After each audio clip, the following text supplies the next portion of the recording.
আন্তর্জাতিক মানের সঙ্গীত শিল্পী শ্রেয়া ঘোষালের রাজ্যে আগমন নিয়ে ইতিমধ্যেই সোশ্যাল মিডিয়া তোলপাড়। প্রতিদিনই নানান পেজ বা ব্যক্তিগত অ্যাকাউন্ট থেকে শ্রেয়া ঘোষালের আগমন নিয়ে প্রচার চলছিল। কেউ বলছেন বিষয়টি গুজব, আবার কেউ বলছেন সত্যি শ্রেয়া ঘোষাল ত্রিপুরায় আসছেন। তবে আদৌ কি সত্যি শ্রেয়া ঘোষাল আসছেন ত্রিপুরায়? এই প্রচারে শিলমোহর দিলেন খোদ মন্ত্রী। আগরতলায় প্রথমবারের মতন আসছেন শ্রেয়া ঘোষাল। আস্তাবল ময়দানে ডিসেম্বরেই হতে চলেছে শ্রেয়ার সুরে উত্তাল অনুষ্ঠান। আগরতলায় প্রথমবারের মতো আসছেন শ্রেয়া ঘোষাল। আস্তাবল ময়দানে ডিসেম্বরেই হতে চলেছে শ্রেয়ার সুরে উত্তাল অনুষ্ঠান। সম্প্রতি বেশ কয়েকদিন যাবৎ এই নিয়ে সামাজিক মাধ্যমে বহু পোস্ট ভাইরাল হয়েছে। দেশের প্রখ্যাত সঙ্গীত শিল্পী শ্রেয়া ঘোষাল আগরতলায় আসবেন। স্বাভাবিকভাবেই তা ঝট করে মেনে নিতে পারেননি অনেকেই। যদিও এর আগে বহু সঙ্গীত শিল্পী এসেছেন রাজ্যে। উদিত নারায়ণ, আলকা ইয়াগনিক, সোনু নিগম, কুমার শানু, আদিত্য নারায়ণ, পলক মুচ্ছলের শো হয়েছে ত্রিপুরায়। কিন্তু শ্রেয়া ঘোষালের আগমনের বিষয়টা অনেকটাই অপ্রত্যাশিত এই রাজ্যবাসীর কাছে। এর আগেও যারা এসেছেন তারা প্রত্যেকেই কোনো না কোনো সরকারি বা বেসরকারি অনুষ্ঠানে আমন্ত্রণ পেয়ে এসেছিলেন। কিন্তু শ্রেয়ার আগমন নিয়ে তেমন কোনো বিজ্ঞপ্তি জারি না হওয়ার কারণে এই খবরকে বিশ্বাস করতে নারাজ অনেকেই।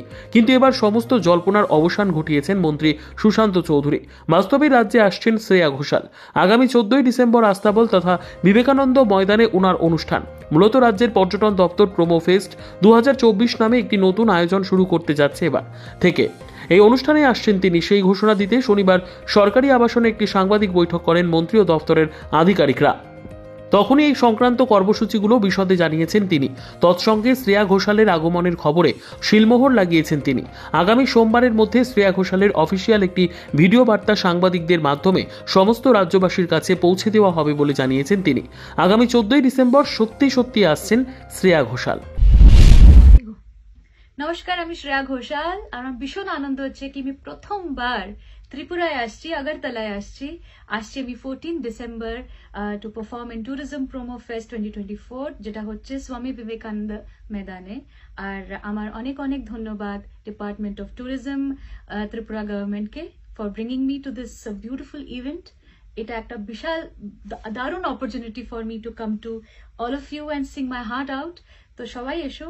আমার special thanks go to Shri honourable minister Shri Sushanta Chowdhury ji for inviting me. আর আমি আশা করছি আপনারা সবাই আসবেন। এটা হচ্ছে 14 ডিসেম্বরে 7 PM এ স্বামী বিবেকানন্দ ময়দানে। সবাই আসবেন, সব ফ্যামিলিজ নিয়ে আসুন। অনেক ভালো ভালো গান হবে, অনেক মজা হবে। See you. নিজস্ব প্রতিনিধির রিপোর্ট, দুরন্ত টিভি।